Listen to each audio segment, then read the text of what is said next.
Hi, my name is John Saylor, and I'm here today talking to you about building a successful urban forestry.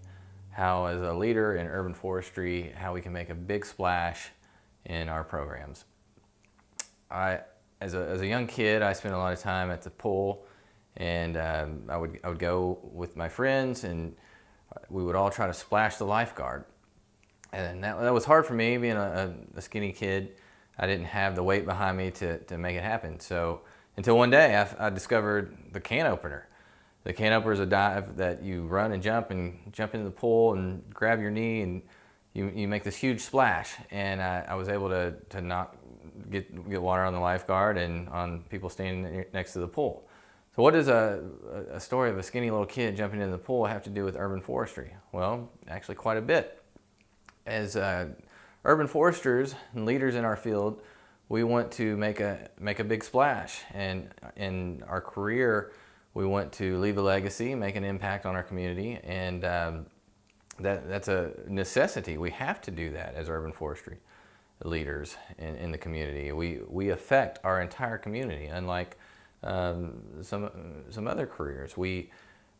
There's trends that show the population growth is by 2050 we're going to have 300 million people living in 8 super cities. Well, that's going to put a pinch on our natural resources. There's also a document from 2012, David Novak and Eric Greenfield, that showcases that out of 17 cities that there was only 1 that gained canopy, while the 16 had an increase in impervious cover and a decrease in tree canopy. So the average tree canopy as of 2004, the U.S. Forest Service surveyed, was 27.1 across the entire United States. The American Forest wants us to be at 40%. That's a lofty goal for a lot of these communities that are sitting around 18, 20, mid-20s. So we have our work cut out for us as urban forestry leaders, that we have to build a program, we have to make an impact and a lasting impact for our community. Urban forestry, it's interesting that people don't really take notice until the forest is gone. Then it makes an impact on them and affects their lives. Just like Cinderella from 1980s, the big hair band. They had their hit was "You don't know what you got until it's gone." That's kind of the way it is in urban forestry. When the trees are gone, then the citizens take notice. So we have to be on our game, and we have to increase our canopy.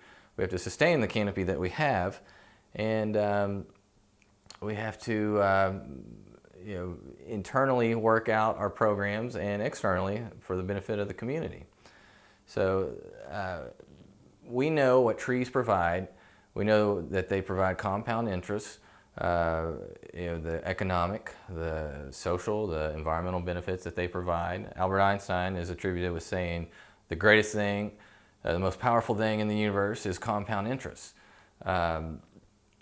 When we plant trees, that's what we get, is compound interest. We are expanding the greenscape. We're expanding tree cover, and the super cities that I mentioned earlier. People that are going to be in those situations, that live in those situations now, where it's nothing but concrete, that they're going to long for just a small parcel to sit under with a tree and provide shade over their head. As urban forestry leaders, we must build programs and with intentions. We must be intentionally building our program. I love this line from Urban Forest Sustainability. It says, "Yet sustainable urban forests are not born; they are made. They do not rise at random, but they result from a community-wide commitment to their creation and management." We have to get the entire community behind our endeavors. And how do we do that? We have to build our program internally. As a boss, as a supervisor, I have to hire the right people, get key players on the team where they need to be, and make them feel part of the team. And I have to network with people on the outside. If there's a situation that arises that I have to deal with, I need to be able to call some people that are in the community call for their support, call for their help, have them assist me in my job in many ways. In building that support, we all have to go through a budget cycle. I need support of the community and citizens affecting and influence the decision makers so that I have the budget that I need from year to year. And so if we take those key steps in urban forestry as leaders, I think, I know we'll build successful programs and make a big splash for our communities in urban forestry.